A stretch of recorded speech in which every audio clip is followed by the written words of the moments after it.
Hello, everyone. Welcome to Better Travel Together, where we interview leaders in the travel industry and ask them about their challenges, successes, and innovations. Today, we have the pleasure to interview Brianna Glenn, founder of Milk and Honey Travel. How are you today, Brianna? I am doing great. Thank you, Diego, and thank you for having me on your show. I'm really excited. No, thank you. It is a pleasure to have you here. Now, could you please tell us what led you to found Milk and Honey Travels? I was at a career transition, so to speak. I had done something and was ready to do something else with my life. And I really wanted to find something that I was passionate about, something that I was doing already that I loved, and figure out how to create a career out of it. And so I knew I loved to travel, but more than just loving to travel, I loved helping other people create their own meaningful travel experiences and loved doing that for my friends, for my family, which I know so many people in my industry love. But it was not something I knew was possible in this way until I started doing some research and really figuring out how does a career like this get started? What is the value that I'm providing to people? What would they be willing to pay me for? All those important questions when you are starting a business. And so almost 10 years ago now, I just kind of decided to jump in the deep end, created a brand and a business and a website and started telling everybody that would listen that this is what I was doing now and hope that they would support me. And so thankfully they did. And here I am almost 10 years later doing something I love, creating great travel experiences for people around the world in a way that really hopefully speaks to them and what they love and what type of trips they love to go on. I think it's like one of the best gifts that you can give yourself is the ability to travel the world. And so now I get to help people do that even better. That's my goal. Oh, I love that. And congratulations for building such a strong, beautiful brand. Thank you. I appreciate it. What have been some of the biggest challenges you faced when building Milk and Honey Travels, and how did you overcome them? Building a business from scratch, especially coming outside of the industry. So I wasn't in this industry before. The biggest thing, and this is something I saw myself and something I see with a lot of other advisors, is really finding that like book of business that you need to actually be successful because you can love to plan travel all day long, but if nobody is hiring you to do so, it really is hard to create a sustainable income and have that consistency that you need for it to really be truly a career. And so early on in my years, it was really learning how do I get people just initially in the door, so to speak. Because the great thing about what we do is that once people have a good experience and see the value that we bring to their travels, they're going to tell their friends and their family. But we first need them to have the experience. So for me, it was getting people to kind of get on board, so to speak, really getting clear on the type of trips that I wanted to do and the type of people I wanted to work with and building that kind of client base and that book of business that would help me get going. And then as the ball gets rolling, it's really like, okay, great. How do I sustainably grow this? And that required understanding kind of just what my systems were and what my workflow was. How did I keep all of these crazy amounts of details and important things structured in a way that I didn't let things fall through the cracks. And so over time, just finding what systems work for me, what workflows work for me, and really having clients that trust me and love to come back year after year, but also tell their friends and family about us as well has really been the challenges that we face, but also how we've overcome them. Beautiful. And how did you go to find that business book? I personally relied a lot on the kind of organic way that we have to reach people in this day and age, which is social media and online and stuff like that. And so I really did put a lot of stuff out there in terms of like my Instagram, my LinkedIn, my Facebook at the time, like utilizing those platforms that were already in existence, that already had people that knew me. And then, people maybe that weren't directly connected, but that followed me, utilizing that to kind of get the word out.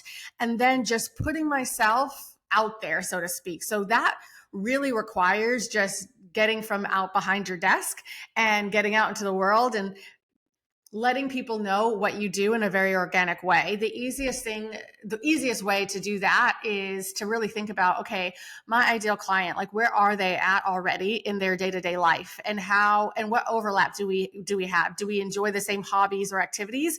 And so if it's, yoga class or something like that, you just start to go to yoga class and you start to talk about who you are and what you do, and find different ways to kind of organically let people know, or more specifically, things that are set up to be networking opportunities, and letting people know, hey, here's what I do, and if you do have people who might find value in this, will you let them know?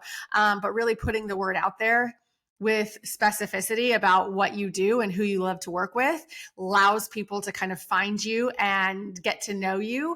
And that's the kind of way you start to garner interest and people start to inquire about using your services. How do you go about personalizing the experiences for your clients?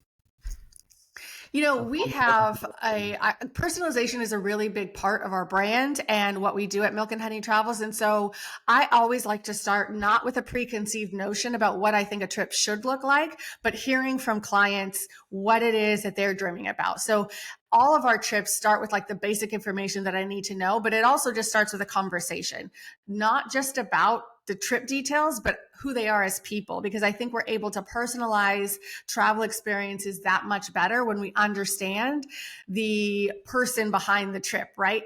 A lot of different people can travel to Italy, but they're all going to travel a little bit differently or want to have different experiences based on who they are, based on what they love, based on a lot of different factors, what they're looking to get out of that specific trip, who they're traveling with. And so our initial conversations not only talk about the trip itself, but about the people going on the trip, and finding out as much information as we can about who they are as people in order to personalize the experience even more. There's a lot of different motivations on why people travel. And so understanding that allows us to align what we offer or what we set up to be able to really highlight those things and bring out the best experience. So we love to do that. And I think it's really kind of like the backbone of who we are and our brand. It's like, how can we personalize this so that no two trips are really looking the same, but they all really embody who that client is and what they've told us about themselves and the experience that they're after. And so I think through every trip from that lens and make sure that what we present is really like dedicated to that client specifically and not something generic. And it is also kind of the thing where when you are thinking through, hey, what is our value and what do we bring to the table as travel advisors? This is something different than a simple Google search or the things that you can find online that have been created for somebody else. Really is, this is what the personalization aspect really like matters, because it is us talking to them and getting that information directly from them. Do you think personalization has been playing a bigger role in the latest years, or has it always been just the same in the importance of it being most important to travelers? Sorry, can you say that again? I lost that real quick. Do you think personalization is more Oh, relevant now than it has ever been? definitely. Yes. I think it's because there's so much information out there, right? It is not for lack of opportunities or options or things like that, but it is about kind of honing it all down to what's going to work and making sure that it becomes something seamless and not overwhelming. So I think when clients are now looking for personalization, it's kind of like they know themselves better and they're discerning and they know how many options are out there, but then they're like, well, that's too much. This is too overwhelming. It's actually like a lot easier to have somebody else understand what I'm looking for and then do it all for me. And so I think that they are desiring that more because we have so many opportunities in our day-to-day lives to personalize and customize everything, right? And travel is just another one of those things that are like, well, if I can personalize XYZ in my life, of course I can personalize my trip. I just want somebody to do it for me. I don't want to take that time and energy to figure it out myself, but I want it done because we're used to that more and more in all aspects of life. Can you share with us a story where you personalized a client experience that really impacted their travel and has maybe led to repeat customers to you? Yeah, so I think recently I had a family that they wanted to go to a certain part of Africa where they knew they had some ancestral ties and they were really interested in more of a heritage experience, right? And so it was really understanding not only kind of like, okay, this is not just a trip to kind of see a different part of the world or have some cultural experiences. The tie-in was much deeper and much stronger than that. And so really kind of understanding, hey, here's what matters to them. How can we set up each and every experience so it speaks to that particular like point of interest for them, but also brings it to life. And so that has a lot to do with like the guides that we chose, the stops that they made, the things that they were able to take part in that wasn't necessarily just about, hey, seeing this beautiful country or doing these activities or experiences, but really like understanding where they came from and how important that was to them. And so those are kind of like life-changing moments that we get to give to our clients and see how meaningful that was when they return and like let us know, hey, this was super life-changing and thank you so much. I didn't even know that this was possible, which is really the best feedback you can any get from a client is like them not even understand. It was not only what they were expecting was better than that because they didn't even know to expect it. Yeah, that's fantastic. That's exactly what you want to create, right? Like Yeah, those life-changing experiences that stay forever with people. exactly. How do you help your travelers prepare for their trip? You know, it's a part of what we want to do is help them feel confident in going on their trip. So while we've taken care of all of the details and we know that everything is set up for success and that we've double checked all of the details and that we've really done our best to create a fantastic experience, the other side of that is making the people traveling feel really comfortable and confident before they even get going on the plane. So a lot of that comes down to communication, is making sure that before, during, after, like throughout the whole process of clients working with you, they feel like they have the information they need to feel comfortable. And communicating, over communicating, telling people what's important and why is something that we really do a lot throughout our trip planning process. And the information that we give, we also like to give it in a lot of different formats. So we have phone calls, we have emails. I create videos anytime I'm walking through either a proposal or a final itinerary because I want to essentially allow people to hear me explaining all of the details, not just reading them. But I also want to give them a way to go back to this if they need to. So if you see a video of something, say it's your final itinerary, and I'm letting you know, here's where you meet your guide, here's where you're going to dinner, here's the link so you know how long it's going to take you to walk there. All of those details are here.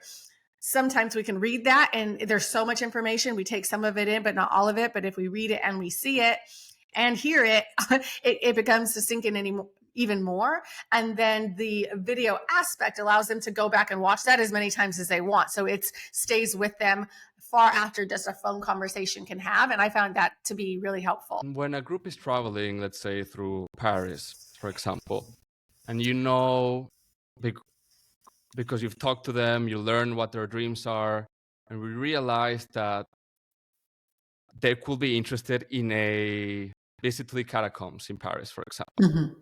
How do you go to make that upsell? Yeah. I mean, I think it always starts with like, you have the foundation of the trip, right? Which is where you're going to stay, how you're going to get from the airport, your flights, all of like what I call like the foundational aspects. And like really the foundation of a trip is let's put the framework in place. And so then we can start adding on like, what are your interests and how can we take that interest and then up level it? Because you can see the catacombs just in a big group setting, or you can have a private experience that allows you to have somebody who's really speaking to directly to your interests and what you want to hear about. And there's all different levels. There's not a right or a wrong, but sometimes people want that intimate experience so they can ask any and every question that comes to mind, or they're so interested in it, they want somebody to go really, really deep. And that doesn't happen in a group or a small group experience. And then they have that one-on-one opportunity to ask all their questions, get their answers, have that have that be an experience that matters to them personally, and it isn't just a more generic overview of what they can see or do, like in Paris or what in any destination. So if it is something like the catacombs, it's like, okay, great. Why are you interested in this? How can we find the right guide or experience that's going to match your interests? And then how can we personalize it and make it just for you, so it doesn't seem like it's just for checking it off the box, but it actually is speaking to what you hope to get out of it, and make that a really, really great experience that you can, take with you in terms of memories. Throughout your experience as a travel advisor, have you come up with ideas, or like, is there a technology that you really wish you could have to help you? I mean, we're getting so much better with the technology we have available to us. When I started almost 10 years ago, it was a lot of like manually creating everything we thought, we should have. So if I wanted to make a visually appealing itinerary, I would have a Google Doc, or, try and figure out how to graphically design something that put all the information but like I was putting it in manually every time. And now we have digital itinerary software where we drop things in, and then we can add photos, and then we can add our personalization, and then they have it on their end in an app format so that they can access it with or without Wi-Fi on the go. And it's just like these technology is always working to our favor, right? And now we're kind of finding the technology that brings in AI to make things even more customized and personalized, and gives us more access to so much more. And I feel like that's going to be something that is continually folded into what we do, being able to utilize, hey, this app knows exactly where I am and exactly where I need to go if I want to get, the best croissant in Paris or something. It just can tell me right away, oh, well, you're 5 minutes walking away. Let's just start going. Or, oh, your dinner reservations in 30 minutes. You should leave the hotel now. I feel like there's a lot coming with the technology advancements, which is really, really great. And I think just kind of taking our whole industry and finding ways where it helps us research in a more strategic way is what I'm hoping for. Like, I do a lot of research in my day to day and creating experiences. And I'm always looking for ways to make my research time faster, more efficient, etc. Because then I can do more with the time that I have, which is always, a positive thing. And how do you stay on top of these new trends and innovations?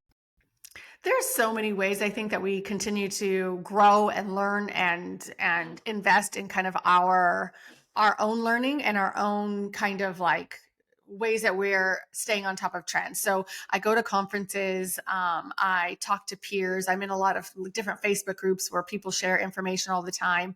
There is a lot of just staying on top of news. So whether that's, podcasts or specific magazines or something like that focused on travel, and specifically the type of travel that I sell, that makes sure that I'm just constantly inundated with whatever next new thing is.